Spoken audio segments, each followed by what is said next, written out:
Is it technically a get-right game when it's against a division rival in the New York Mets? The Braves are starting their 4-game set against New York tonight in Truist Park. Here's your 15-minute scouting report for today's game.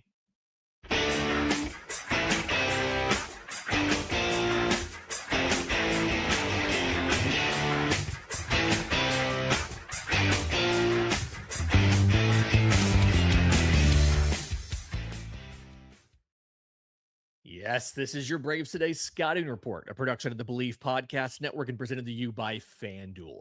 I'm Lindsey Crosby. In the next 15 minutes, we're breaking down everything you need to know before first pitch. Today, it's the Braves and the New York Mets in the first of 4 this wraparound series. So let's get into it. Before we get to the lineups, real quick, weather report. Shout out to @BravesWX on Twitter for this. I don't know what we expected. It's going to be incredibly hot. There's a heat advisory. The high is 90 degrees. Winds out of the southwest, 0 to 5 miles an hour.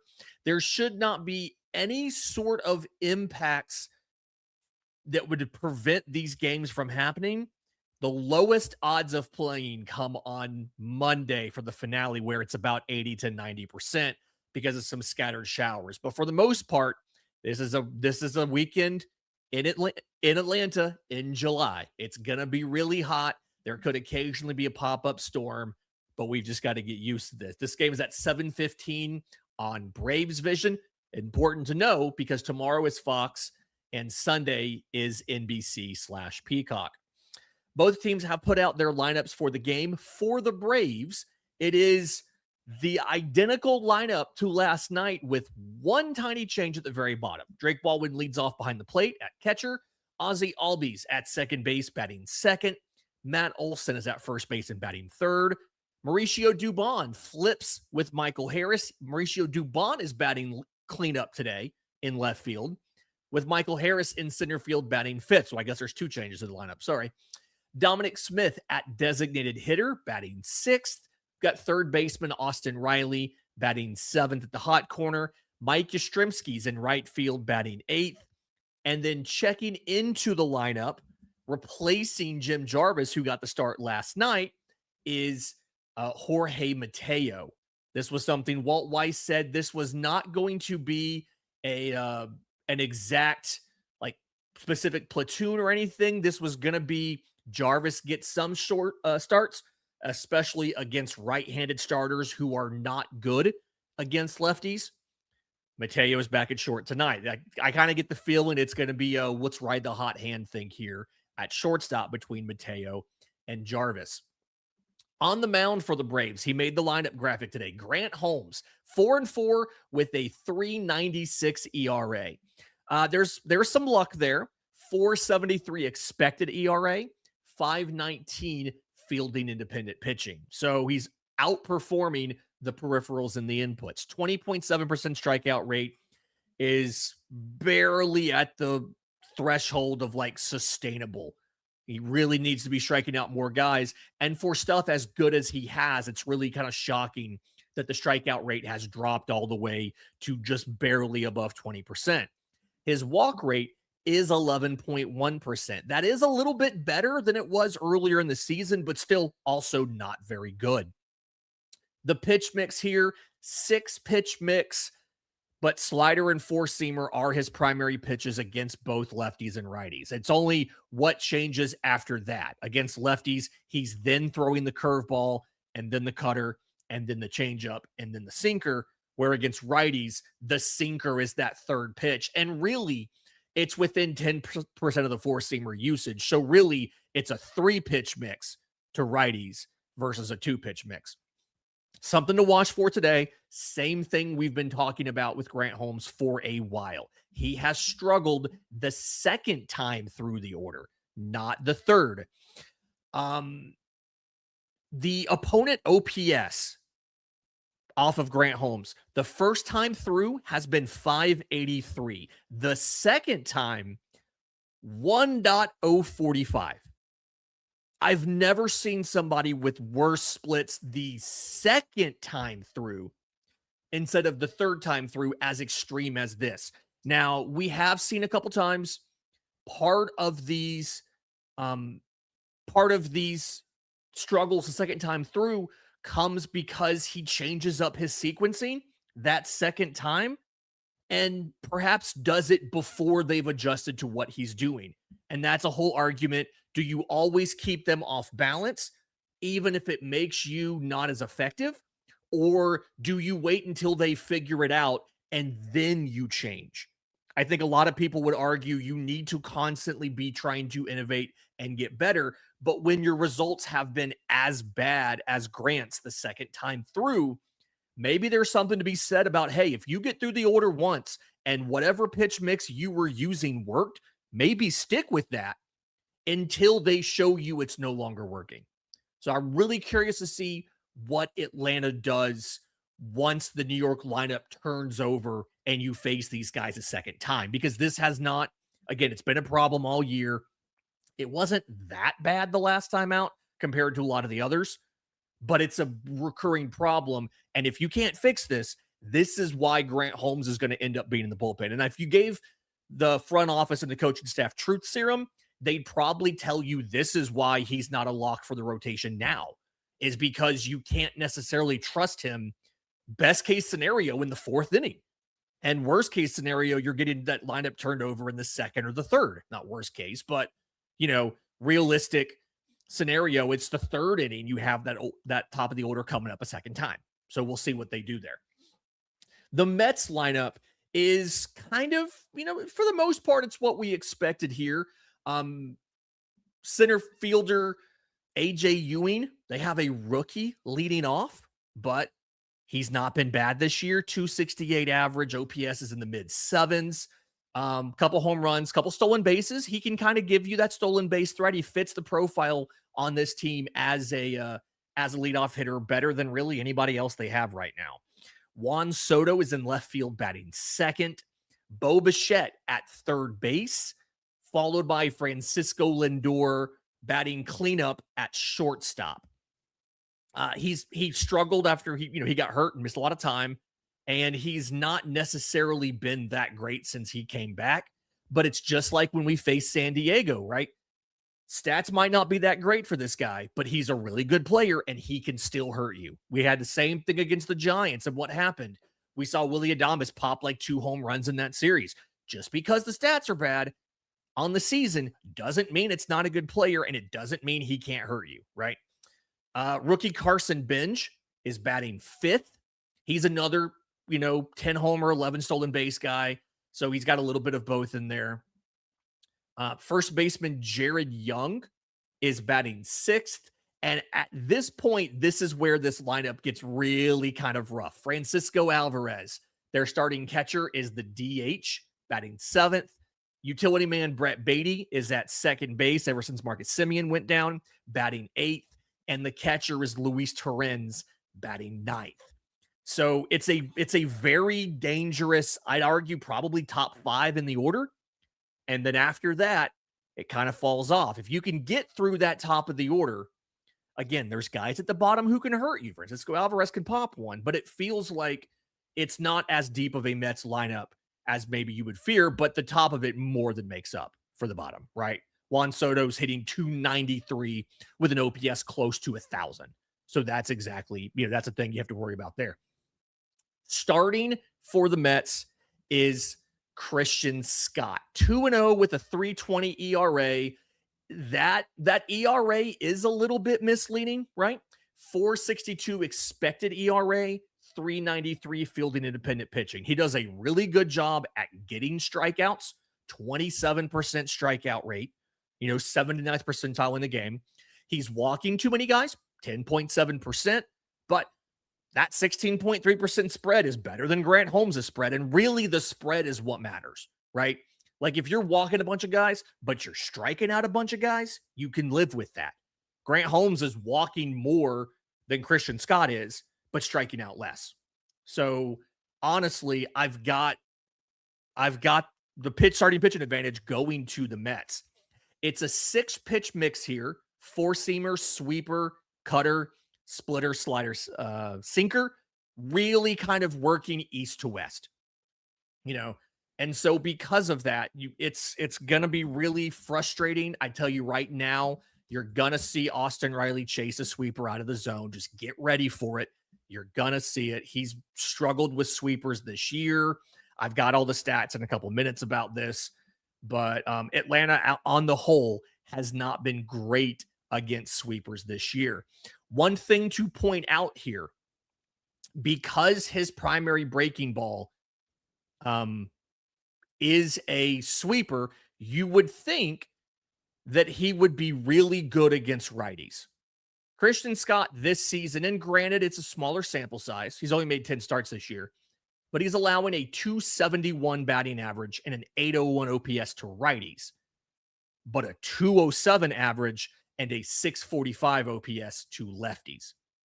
A righty throwing a sweeper to a lefty is not, something that is traditionally that effective. Dustin May does it well. We didn't see a lot of those yesterday because he got hurt. So I find it really interesting, but that's why Jorge Mateo is in the lineup, because Christian Scott doesn't do well at putting righties away.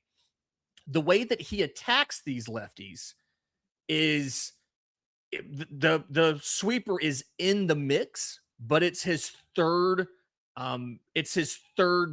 most used pitch. It's not in the top two. It's four seam cutter is the first 73% of his pitches, four seam cutter. And then from there, it's sweeper, it's splitter, a little bit of sliders, and a little bit of sinkers. And he uses it kind of standard, right? He ramps up the splitter use when he's ahead and the sweeper use when he's ahead, cutting back on the cutters. I should have worded that differently. Cutting back on cutters, right? He does ramp up the two fastballs, the four seam and the cutter, at the expense of the splitter when he's behind. He almost never throws a splitter when he's behind in the count.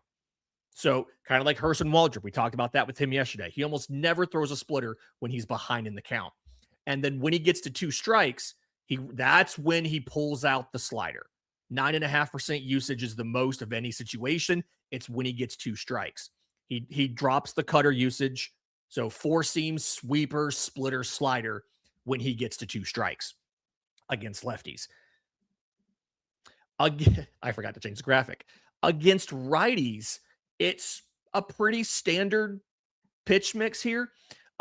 He cuts back on the four seamers when he's ahead in favor of sweepers. He cuts back on the sweepers and the sinkers in favor of four seamers and cutters when he's behind. And he drops the cutter usage to go almost entirely four seamer sweeper with two strikes. Pretty common, pretty standard usage against a righty.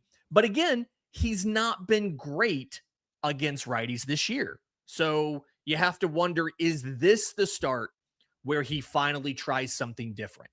That's a thing that there's always a question whenever a guy has a glaring issue, lefties versus righties or something like that. At what point do they try to do something different? And 156 points of OPS between the two is today the time where they try something different. That's what I'm a little bit concerned about there. When it comes to sequencing, if you're a lefty, you're probably going to get a first pitch strike. He likes to be in and around the zone on the first pitch. For a righty, it's pretty much a toss-up, right? So no specific tendencies you can take advantage of there, other than knowing that, like, hey, you're going to see a lot of four-seamers today. So no matter what, you got to be ready for that. When it comes to Braves who have faced Christian Scott, let me get back to this one. Only 6 Braves have ever faced him. Nobody has a hit except for Michael Harris. Michael Harris is 3 for 3 with an RBI. And you have to feel like in Truist Park, you've got a fly ball pitcher. His ground ball rate of 29.1% is 3rd percentile in baseball. You've got a fly ball pitcher. He doesn't give up a ton of hard contact, but if he makes a mistake, you're going to have the ability to see the Braves get some fly balls here. The question is going to be, can they actually get these to fall for hits, or even better, go over the fence? This Braves offense has been terrible at hitting for power in the last month or so. So like even their big game yesterday, all the runs came in that first frame off of Dustin May for the most part, but they only had one extra base hit in the entire game, and it was because the ball went off of Dustin May's foot into right field. So It's a guy, a lot of fly balls, but he doesn't give a bunch of barrels. He doesn't give up a lot of hard hit contact. He doesn't have a really high average exit velo against. Can the Braves offense make something happen here? You'll have to excuse me for not being super optimistic about that, just based on what we've seen recently. When it comes to the bullpens for both teams, Atlanta used Dylan Lee on a back-to-back yesterday. Based on how they've used their guys this season, you would assume he is down. Tyler Kinley threw 11 pitches yesterday. They may, like from a pitch count perspective and a usage, they probably are okay going back to him. Question's going to be, do they want to after he gave up, the big fly last night? Didier Fuentes threw 10 pitches on Wednesday. They refused to use him yesterday because they've only used him back-to-back once this season, but he should be available again. Dylan Dodd, Rizzo Iglesias, they're both off of a back-to-back Tuesday, Wednesday. They got yesterday off. They should be available as well. And then the two guys that got called up today, Danny Young, who's a lefty, by the way, if I remember right. He threw 24 pitches on Wednesday for Gwinnett. He should be good to go today. Anthony Molina threw 33 pitches on Tuesday for Gwinnett. So he should also be good to go. And Danny Young used to play for the Mets. So I really wonder, is this a revenge game potential thing here, right? If you get Danny Young in the game and he's got to face, it's a leverage moment. He's got to face one of his old teammates. Is he going to get the strikeout because he's fired up to stick it to the Mets? Really curious to see if that happens here. But the Braves have all the pieces they need. When you look at the the Braves have all the pieces except for Dylan Lee. So I'm really curious, given that situation, if you need a leverage lefty, who do you go to? Do you go to Danny Young in his first game back in the majors after elbow surgery? Dylan Dodd's got better, he has better numbers against righties than lefties. He has reverse splits here. So who do you go to if you need to get some lefties out? That's what I'm really curious to see about from the Braves bullpen tonight. Because I don't think they're going to use Dylan Lee 3 straight games. Although if it gets down to it and they feel like nobody else can do it, maybe they do. And then you don't have him for Saturday or for Sunday. For the Mets pen, this one is Devin Williams, their closer, setup man Luke Weaver, setup man Brooks Raley. I think he's a lefty. And AJ Minter, old friend AJ Minter, also a lefty. None of those guys have pitched since Tuesday. So they've got all their high leverage guys and AJ Minter available and good to go. Lefty Cianel Perez threw 30 pitches on Wednesday. You would assume after one day off, they could bring him back. We'll see if they legitimately want to do that or not. Again, they do have two other lefties they can go to, and Raley and Minter. So maybe they just don't use Cianel Perez and give him a day off so that they can get him on Saturday or Sunday or Monday, right? Austin Warren hasn't pitched since Monday. He's available to come in as well. Kodai Senga threw 80 pitches on Sunday. He's now kind of the long man out of the pen. He should be available because that was a start length there, but it's been 4 days now. Although they like to give him 5. So we'll see what they do. But honestly, I don't think the Mets probably have anybody who's down for this matchup, right? We'll see what happens here. But I don't see, based on usage, that there's anybody who should be unavailable for them. Kind of final thoughts here on this. First one, this is Christian Scott's second appearance since he returned from the IL for a hip impingement. He only went 4 1/3 innings with 2 earned runs in the first outing, although he threw 82 pitches. I think it was just more about being inefficient, and we should look at the pitch count and not the innings. I would assume 82 pitches last time out, he's probably close to standard length availability tonight. So this is not something where, you're going to see them pull him after 4 innings unless the pitch count's up there.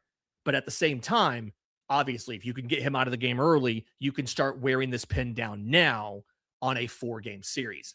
I do think the matchup here is going to come down to how the Braves do against sweepers. Pulling all the numbers, Drake Baldwin this season, 3.2 run value per 100 pitches off of sweepers. Mike Yastrzemski's been second best, 1.5 per 100 pitches. Matt Olson 0.8. Everybody else is roughly average or below, and Austin Riley's been dreadful. Minus 1.2 run value per 100 pitches against sweepers. And that's the numbers and the stats, but anecdotally, we can all remember this week where we've seen Austin Riley chasing sweepers out of the zone. So I'm not saying like that he's doomed to have a bad game, but maybe don't put him into your FanDuel props for home runs. That's all I'm saying. Speaking of Braves Today sponsor FanDuel, exact same minus 108 odds on the money line. So they pretty much have this game as a toss-up. Over-unders 9 runs. Honestly, I think that the Mets have the starting pitching advantage. I think the Mets have probably a bullpen advantage because I don't know if we're going to use Dylan Lee. And so if you don't, I don't know who is your third trusted reliever, right? We trust Fuentes, we trust Iglesias. I don't know if they trust Kinley. I don't know if they trust Dodd. I don't know if they're going to trust Danny Young. And I don't know who's going to be the lefty that they need to get lefties out. And when you look at the offense, Juan Soto has been very good this season. They have a lot of their stars in the lineup. The Braves have some of their stars, but Drake Baldwin's still not hitting yet.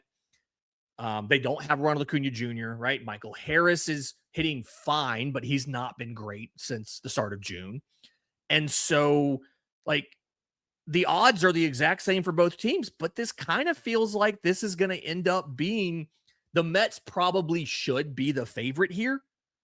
And we'll see if the Braves can overcome that to somehow win the game. That's your Braves Today scouting report. If you want the deeper analysis, the lineup breakdowns, everything behind the numbers, make sure you're subscribed to Braves Today.